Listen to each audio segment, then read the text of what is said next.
Good afternoon, everyone.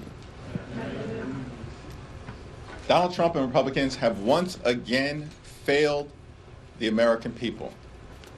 On the campaign trail, Donald Trump and Republicans promised to lower costs on day one. But failed Republican policies haven't led to costs going down. Costs have gone up. And the Trump tariffs have increased costs on everyday Americans by thousands of dollars per year. On the campaign trail, Donald Trump and Republicans promised that immigration enforcement would focus on targeting violent criminals who are here illegally. But under Donald Trump, the Department of Homeland Security and ICE are spending taxpayer dollars to brutalize and in some cases kill American citizens like Renee Nicole Good and Alex Preddy. On the campaign trail, Donald Trump and Republicans promised not to get the American people into endless, failed, foreign, forever wars. And yet Donald Trump has just gotten America into an endless war that he acknowledges and plans to be endless, as was the case earlier today.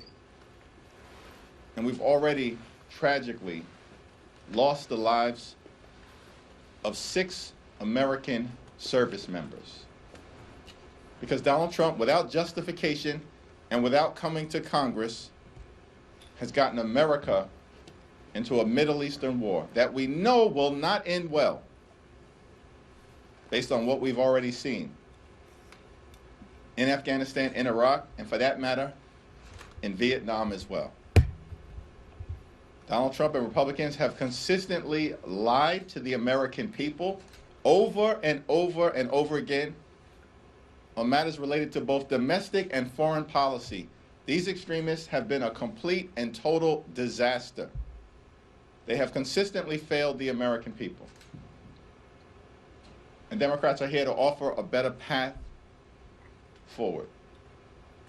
And our commitment to the American people remains. We're going to fight to make your life better in every way possible, to drive down the high cost of living, to fix our broken healthcare system, to deliver an immigration enforcement system that's fair, just, and humane, that focuses on violent criminals who are here illegally, not targeting law-abiding immigrant families or killing American citizens.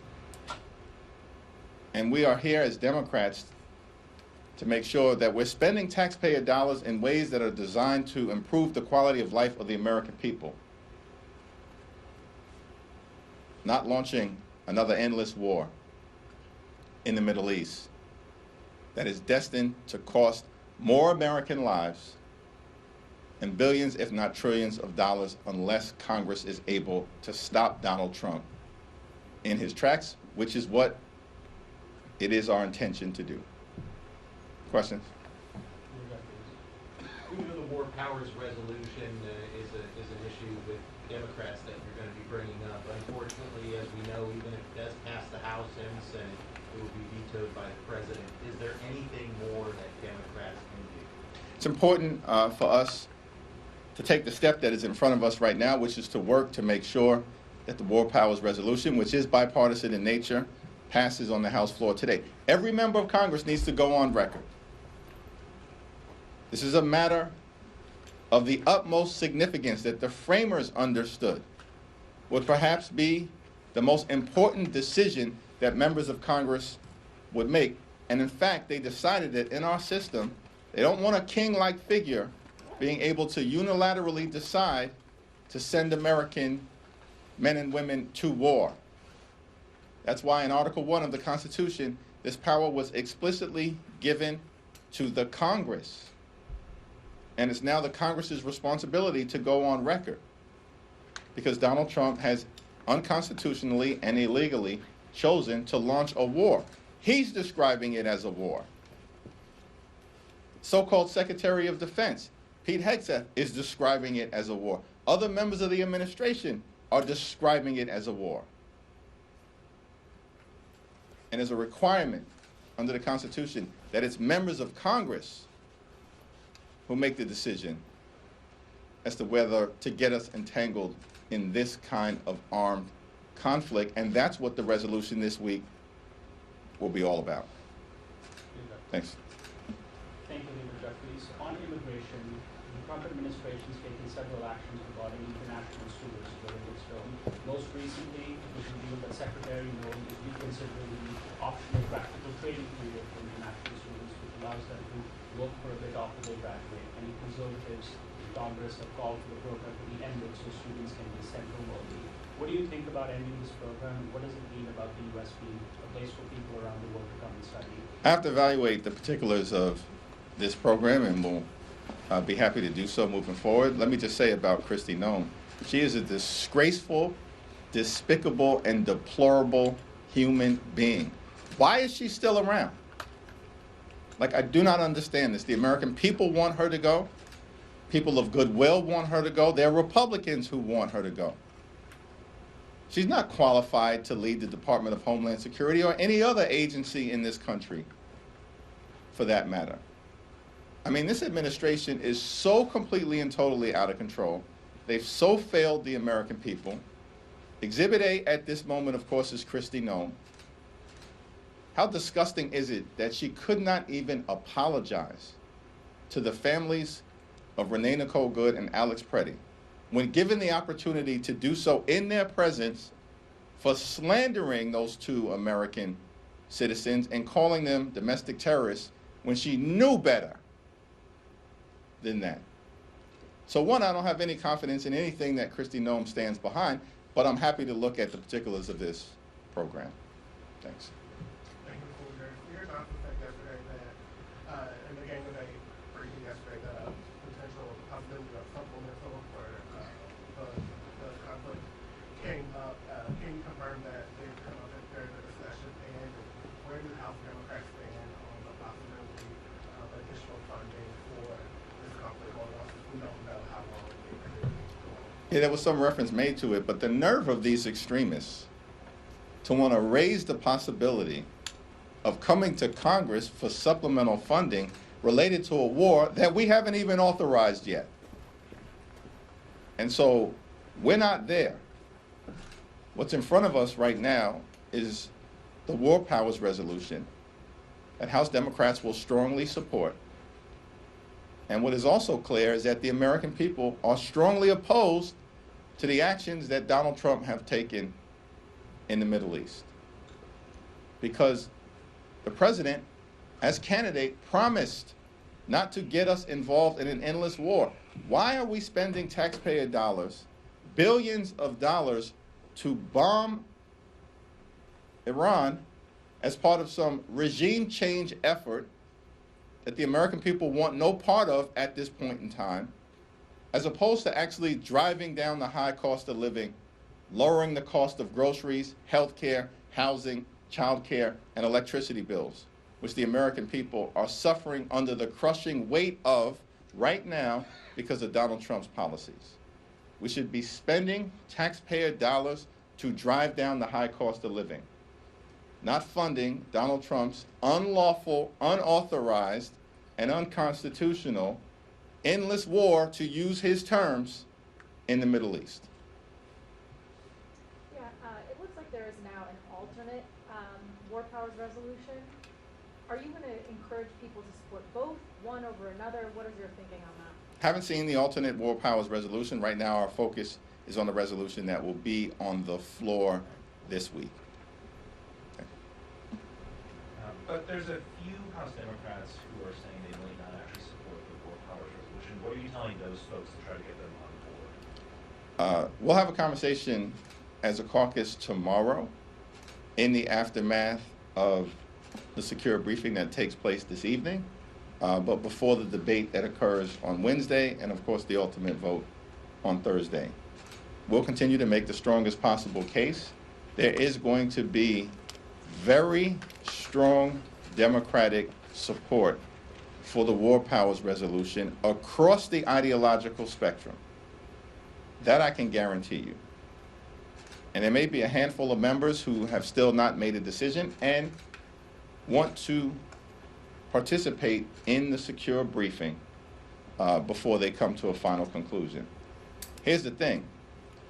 Having been briefed now, not once but twice, there is no evidence that has been presented to us that the United States was under threat of imminent attack from Iran.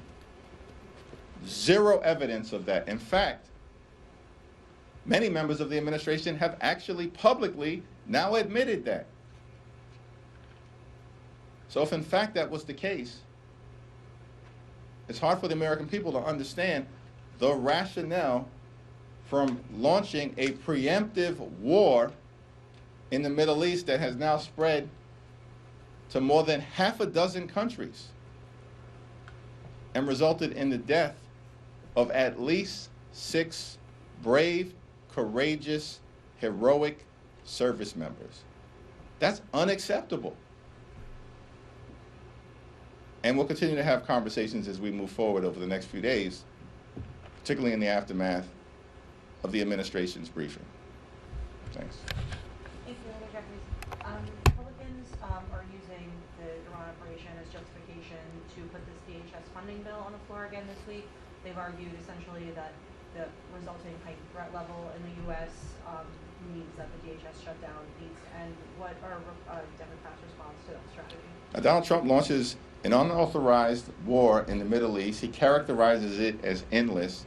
He decides that he wants to spend billions of dollars to bomb Iran rather than spend taxpayer dollars to lower the grocery bills that are crushing the American people, and then wants to use his unauthorized war as an excuse to continue spending taxpayer dollars to brutalize or kill American citizens by continuing to unleash ICE without restriction on the American people. The whole thing is insane. Make it make sense, because it does not.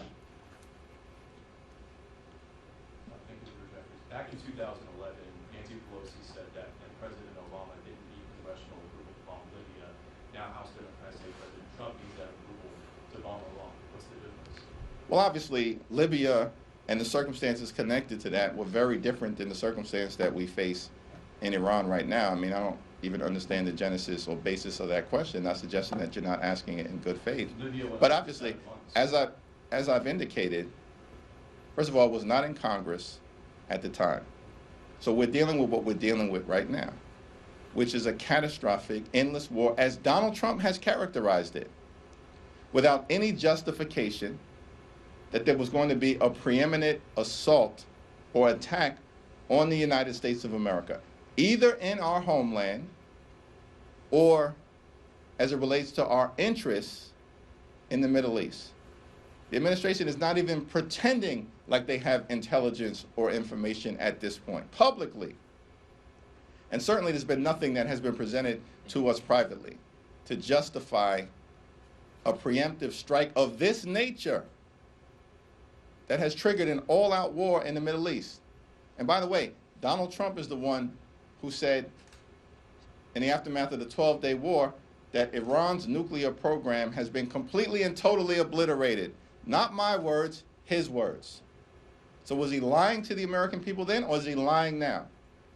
When he tried to suggest a few days ago that this was in part about stopping Iran's nuclear aspirations. They're all over the place in terms of their justification because they have nothing that explains their decision affirmatively not to come to Congress. The Constitution of the United States is not a mere inconvenience. It's an absolute necessity when it comes to the things that have been spelled out quite clearly by the framers of the Constitution. What happened to Republicans being so-called originalists? Was that all a lie as well? Because under this president, my Republican colleagues who continue to act like nothing more than reckless rubber stamps for Donald Trump's extreme agenda, ignore his behavior, this wannabe king, when it comes to trying to strip away congressional power as it relates to the appropriations, strip away congressional power as it relates to tariffs, and strip away congressional power as it relates to the declaration of war. The Constitution is not ambiguous about all of these things, and yet we see Republicans continuing to bend the knee to their wannabe king. That's not us, and it will never be. Thank you all.